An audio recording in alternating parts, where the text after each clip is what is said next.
ఇంత త్వరలో మళ్ళీ ఇలా కలుసుకుంటామని అనుకోలేదు. ఒక పండగ వాతావరణం, పెద్ద ఎత్తున మెగాస్టార్ చిరంజీవి గారి దగ్గర నుంచి, సూపర్ స్టార్ కృష్ణ గారి దగ్గర నుంచి, మెగాస్టార్ చిరంజీవి గారి దగ్గర నుంచి పెద్దలందరూ కూడా వచ్చి ఒక నిర్ణయానికి వచ్చి పెద్ద మెజారిటీతో ఈ ప్యానెల్ని గెలిపించి నోటీస్ బోర్డు మీద కూడా ఎలక్టెడ్ మెంబర్స్ని పెట్టేసి ఒకళ్ళిద్దరు టైలో ఉన్నవాళ్ళు తప్ప పెట్టేసిన వాతావరణం రెండు రాష్ట్రాల్లో కూడా బహుశా మోస్ట్ వాచ్డ్ ఈవెంట్ ఇది. అప్పుడే అడిగారు ఎందుకు 900 మంది కోసం ఇంతమంది కంటే, ఈ 900 మంది ఉన్న ఆర్గనైజేషను 9 కోట్ల మందికి డైరెక్ట్ కనెక్టెడ్, అందుకని it was the most watched event. కాబట్టి ఒక విభేదం వచ్చినప్పుడు ఆరోగ్యకరమైన వాతావరణంలో చివరికి తప్పనిసరిగా ఎలక్షన్స్ కోరుకున్నారు కాబట్టి యునానిమస్ కావాల్సింది ఎలక్షన్కి వచ్చింది. ఎలక్షన్ కమిటీని కూడా అందరం కలిసి నిర్ణయించుకున్నాం. సీనియర్ మోస్ట్ పీపుల్ కృష్ణమోహన్ గారు, నారాయణరావు గారుతో పాటు కొంతమంది. ఒక ఆరోగ్యకరమైన వాతావరణంలో కొన్ని తప్పులు జరిగినా దాని గురించి నేను మాట్లాడదలుచుకోలేదు. మంచి వాతావరణంలో సంతోషంగా ఎలక్షన్స్ చేసుకున్నాం. నేను మళ్ళీ మాట్లాడతాను, ఎందుకంటే ఎలక్షన్ కమిషన్ ఆయన ఎలక్షన్ ఆఫీసర్ మాట్లాడిన తర్వాత నేను మాట్లాడతాను.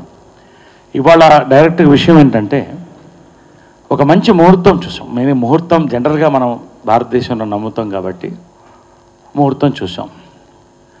ముహూర్తం చూసి 22 బాగుంది ముహూర్తం. అమ్మవారు ఫ్రైడే, ఇట్లాగా కొన్ని సెంటిమెంట్స్ ఉన్నాయి.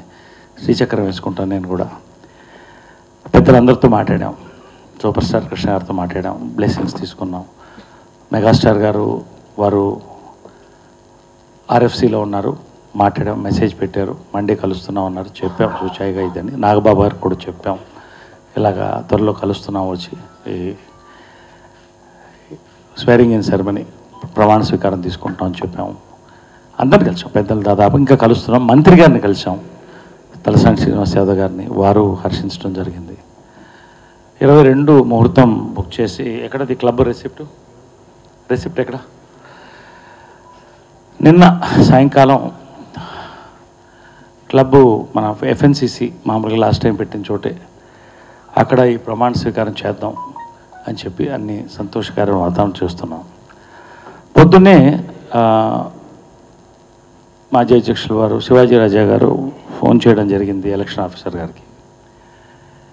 31 వరకు, మార్చి 31 వరకు నేను పదవిలో ఉన్నాను, అక్కడి వరకు ఎవరు అక్కడ కూర్చోవడానికి లేదు,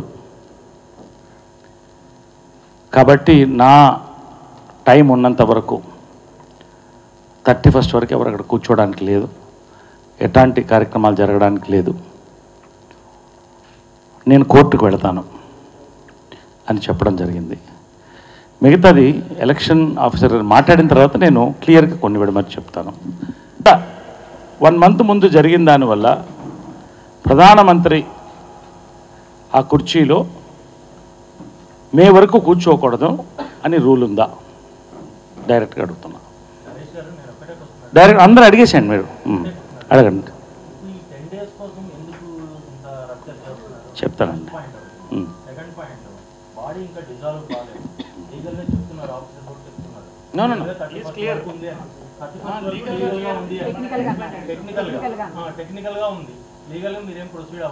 It's only moral but not legal. Legally, he has every right to take charge immediately. That's my clarification. Dissolve automatic. ఎప్పుడైతే ఎలక్షన్ నోటిఫికేషన్ ఇస్తామో, the president becomes a lame duck president. He will not have any powers. It's a lame duck. It's a legal term. Lame duck prime minister, lame duck president.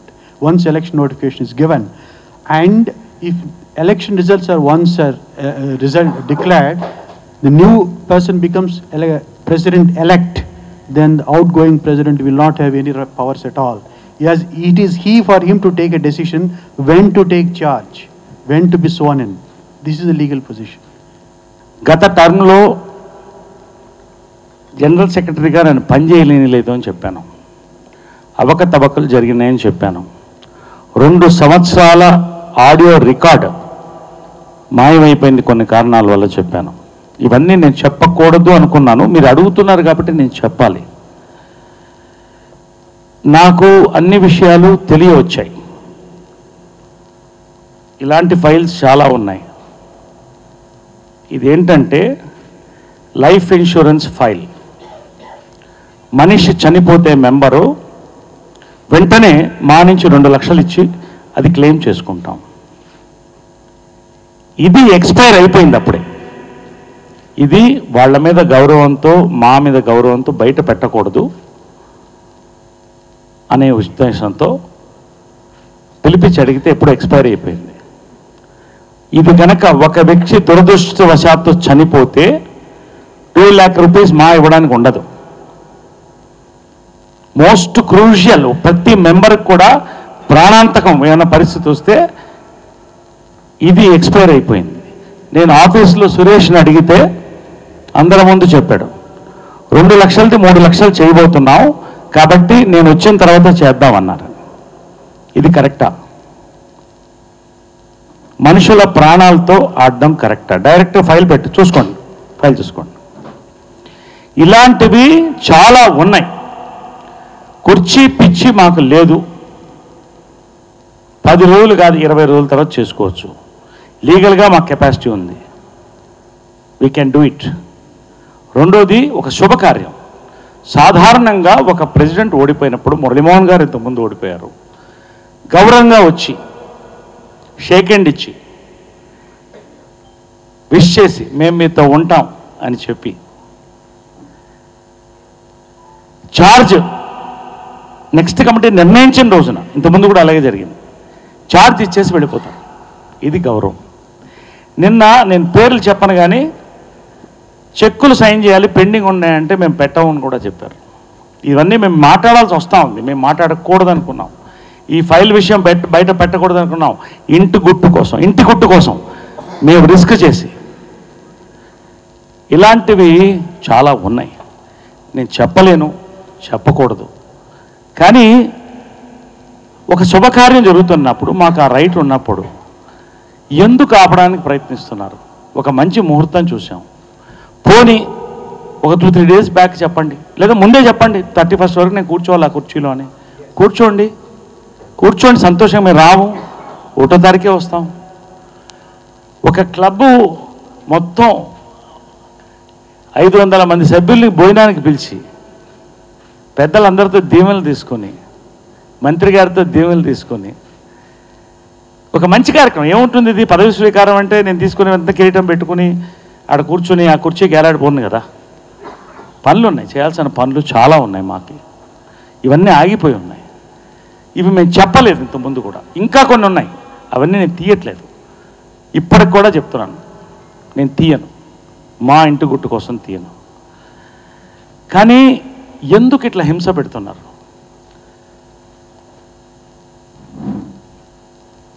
మేమేం పాపం చేశాం? ఒక మార్పు కోవాలని అడిగాం, దాని మార్పుకు సమాధానం చెప్పారు. మీడియా వారు ఉన్నారు, 2 రాష్ట్రాలు హర్షించింది. ఇవాళ ఒక కార్యక్రమం జరగడానికి ఇటువంటి ఫైల్స్ మేము సంతకం పెట్టాలి. పనులు ఉన్నాయి చాలా, ఆ పన్ను కోసం కూర్చుంటున్నాం. నువ్వు అరుణాచలం వెళ్ళిపోతానని చెప్పి చుట్టుపక్కల ఎక్కడో ఇక్కడే కూర్చుని